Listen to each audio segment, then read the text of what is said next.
Well, when you get told you're having actual Russell Brand on your show, it's a bit of a hell yeah I am moment. So I'm so excited to chat to this guy, Mr. Russell Brand. How the heck are you doing, my friend?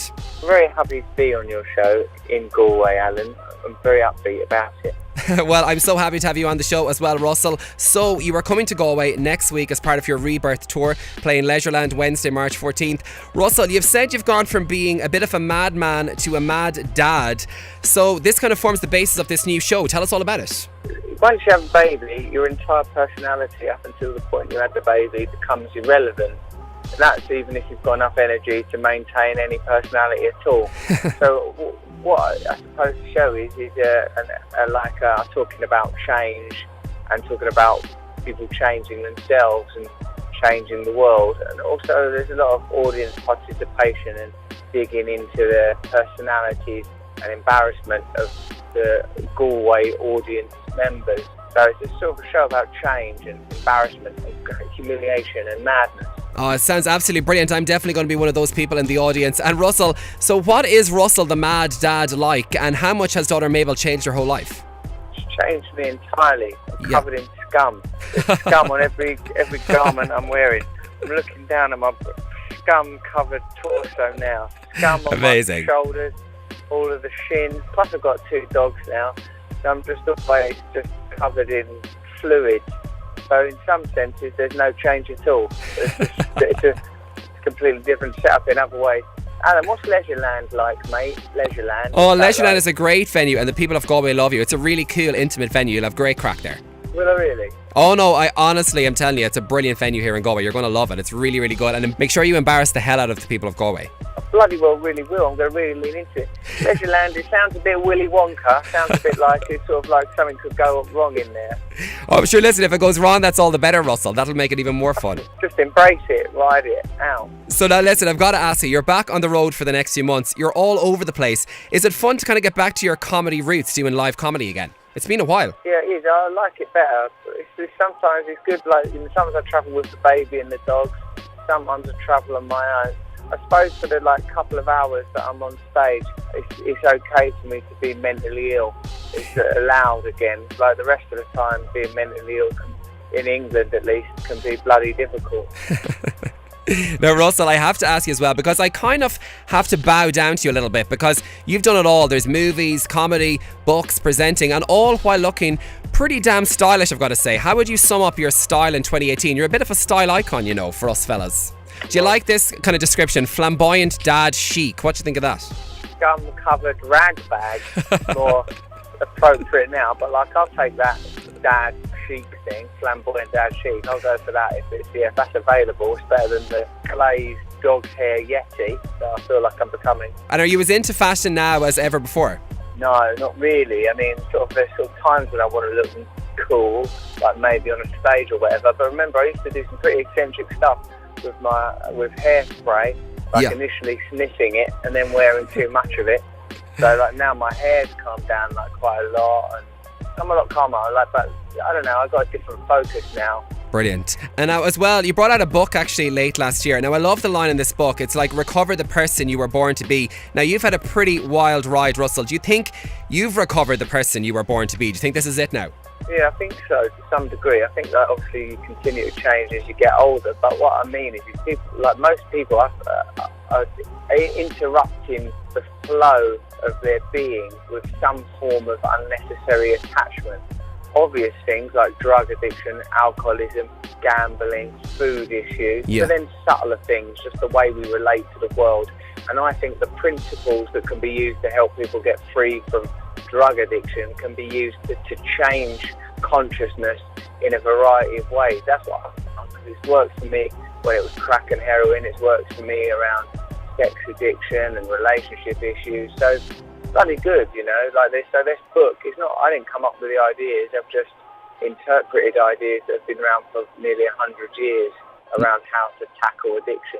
No, you're an amazing fella, Russell. And I've got to ask you, what has been the wackiest, most bonkers memory from all your years in the spotlight? Does any one particular thing stand out? God, man. So many of them. Sort of going to, I went to Vegas once with Puff Daddy. That's pretty badass, isn't it? That is pretty badass. Puff Daddy dressed me up like I was a wee Barbie doll. He took me to see, it was an important boxing match, Ricky Hatton, Manny Pacquiao. When I was there, I met Jay-Z. I went to sort of after-show events and stuff. But I must say, in my mind, there was a sort of a quiet, dormant, reflective self watching all the glamour, glitter, power and casual sporting brutality, knowing that true meaning and true love lies in the small intimacies of family.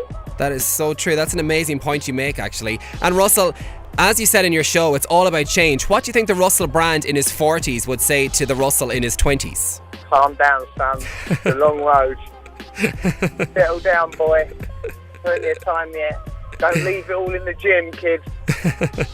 Now, listen, I wrote a book as well, actually, myself, on the whole kind of fame culture. Now, I loved your analogy of fame when you said, it's like ashes in my mouth. That's an amazing quote. What do you make of the whole world of fame now, I suppose, as you have been around it and seen it all? And do you think just people are getting crazier and crazier in the spotlight? I think that quote's nicked from T.S. Eliot by me. And also, and what I think about it is, it's not going anywhere, because really, someone explained to me that fame is just a sort of a byproduct of commercialism. Yeah. That you think that the fame is about you, but really your fame is just the side effect of other people making money from you. So, and as capitalism reaches new heights or depths, depending on your perspective, you see its effect on music, football. Yeah. Like now, my God, it looks insane. But there are sort of powerful voices within it, like sort of Stormzy, for example, you could say, is using his voice. Yeah, absolutely. Make interesting points, and out of your country, so in a way, it's sort of a great countercultural home for people using the English language and some of the greatest poets and writers that the world has known, really. So I don't know, as long as people are trying to communicate truth, then perhaps the negative aspects of fame can be mitigated.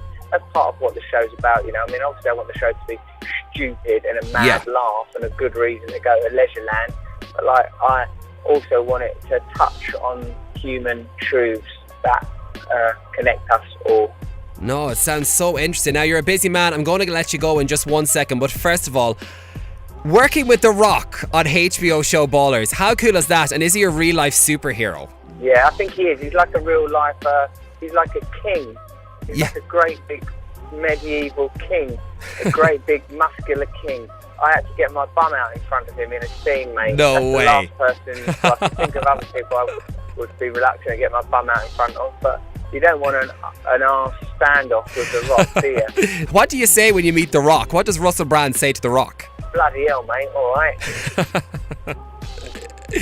Well, Russell, last question. I promise this is my last question. You've worked with pretty much everyone, as you mentioned, just The Rock. Is there anyone else on your bucket list?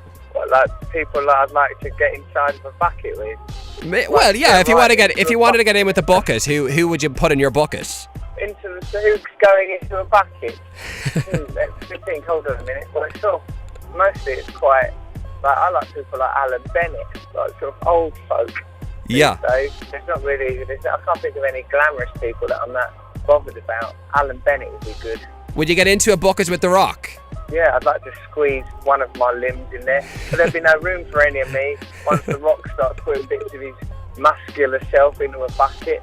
The great, glorious, sculpted creature that he is. Well, Russell, we were so excited to have you on the show, but we're even more excited to have you in Galway next week. What's your message for the people of Galway? Come on, do a bit of schmoozing with the people of Galway before you go. Come, you beautiful Irish poets. Come join me.